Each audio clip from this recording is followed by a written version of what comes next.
Les troubles obsessionnels compulsifs, appelés aussi TOC, touchent plus d'1 million de personnes en France. Les TOC, ce sont des obsessions mentales qui ne quittent pas le patient. Pour tenter d'y remédier, la personne accomplit de manière impulsive des rituels toujours répétitifs et qui peuvent durer plusieurs heures. Les médecins considèrent qu'une personne souffre de TOC à partir du moment où elle perd 1 heure par jour dans des rituels. Exemple. Classiquement, on a 2 grands types de TOC. Les TOC des vérifications, les gens qui ont des sentiments de doute. Je quitte la maison, est-ce que j'ai bien fermé le gaz, les robinets, les portes? Donc, je suis obligé de revenir pour vérifier. Sinon, toute la journée, je vais avoir le doute dans ma tête. L'autre type de TOC qui est le plus fréquent aussi, c'est les lavages. Les gens qui sont obsédés par la maladie, la saleté, la contamination. Et ils ont des obligations de se laver les mains, de se nettoyer des heures et des heures. Tous les gestes de la vie quotidienne peuvent devenir des fardeaux pour ceux qui souffrent de TOC. C'est le cas de Marcel qui, depuis qu'elle est jeune, souffre de troubles obsessionnels. Avant de suivre un traitement adapté, elle passait jusqu'à plusieurs heures par jour à nettoyer son corps.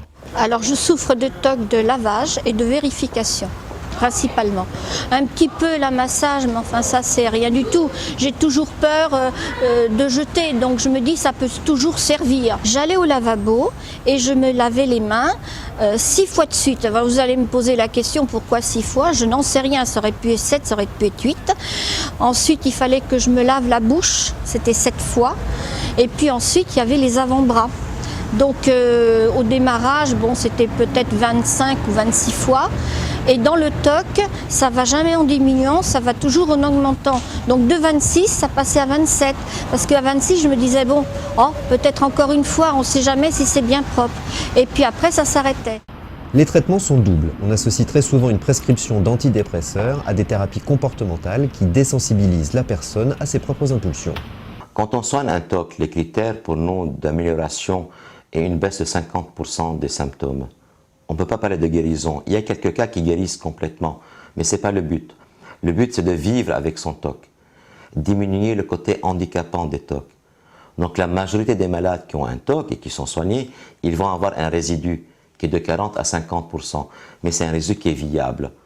Je suis guérie parce que je n'ai plus de rituel. C'est vrai que j'ai encore du travail à faire. Je me lave beaucoup les mains. Mais il n'y a plus de rituel, donc il n'y a plus de souffrance.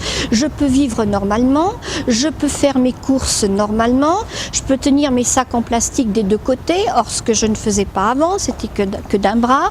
Donc ma vie est redevenue normale. Et Marcel sait que rien n'est acquis, vigilance et rigueur sont de mise pour ne pas replonger.